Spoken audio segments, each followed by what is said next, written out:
অনেক রুগী ছিল তো এই জন্য হয়ে গেছে। অনেক রুগী তো থাকবে। যদি অসুখগুলো সেবন হইতো, সেবনের পরে যদি কোনো দুর্ঘটনা হইতো, দায়ভার কি আপনি নিতেন? জি। আপনি নিতেন? এরকম এরকম ভুল চিকিৎসা করলে কীভাবে হবে? আপনার কি সরকারি ডাক্তার না? ভাইয়া এটা অনেক রুগী ছিল তো এই জন্য হয়ে গেছে। অনেক রুগী তো থাকবে।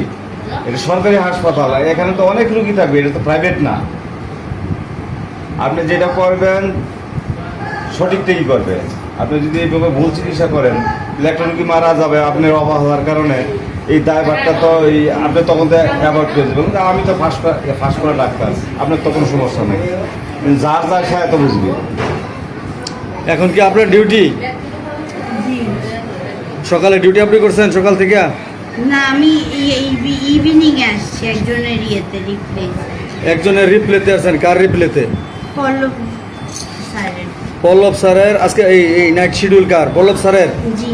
তো পল্লব সাহেবের জায়গায় কি আপনি ডিউটি করতেছেন আজকে? না, আমি চলে যাব। তো এখন আপনি আসছেন কি হিসাবে? আপনার তো ডিউটি শেষ 8টায় দিল্লি, এখন তো 8টায় নতুন ডাক্তার এখানে আরেকজন থাকার কথা। জি। 8টা শিফটে এখন বাজে এখনো আসে নাই। 9:30 উপরে। তো উনি আসবে কখন? উনি কি আপনাকে বলছে দেখার জন্য? জি। উনি ছুটিও তো নেয় নাই, না ছুটি নিছে? না। পরে আসবে এরকম লেট হবে এরকম ইনফর্ম করছে কোনো? বলছে। কাকে বলছে? আমাকে বলছে। ওনার যে কি বলে ওই আরএমও সাহেব জানে বিষয়টা? উনি পরে আসবে যে? এটা আমি জানি না। কি হয়েছে সাহেব জানে? স্যারে এইমাত্র কল দিয়েছিল, জানি। ডাক্তার বললো জি। 8টা থেকে নাইট করার কথা হলো ডাক্তার পল্লব সাহেবের। জি। ডাক্তার পল্লব সাহেবের জায়গায় আপনি এখন ওনার অনুপস্থিতি ডিউটি করতেছেন। আচ্ছা, আপনি যে চিকিৎসা করেন, আপনি কি শারীরিকভাবে ফিট আছেন? জি।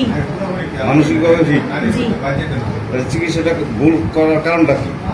এই এর মধ্যে আর কি তাড়াহুড়োর মধ্যে হয়ে গেছে। তারা ওনার মধ্যে ঢুকতেছে।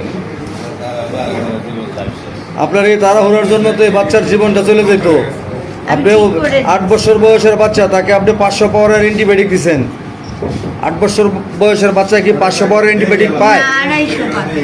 500 লেখা। আপনার প্রেসক্রিপশনে কত লেখা জি দেখেন? জি, 500 লেখা। 500 লেখা, এখানে তো 250 লেখা নাই। তাহলে আপনি লেখছেন 500।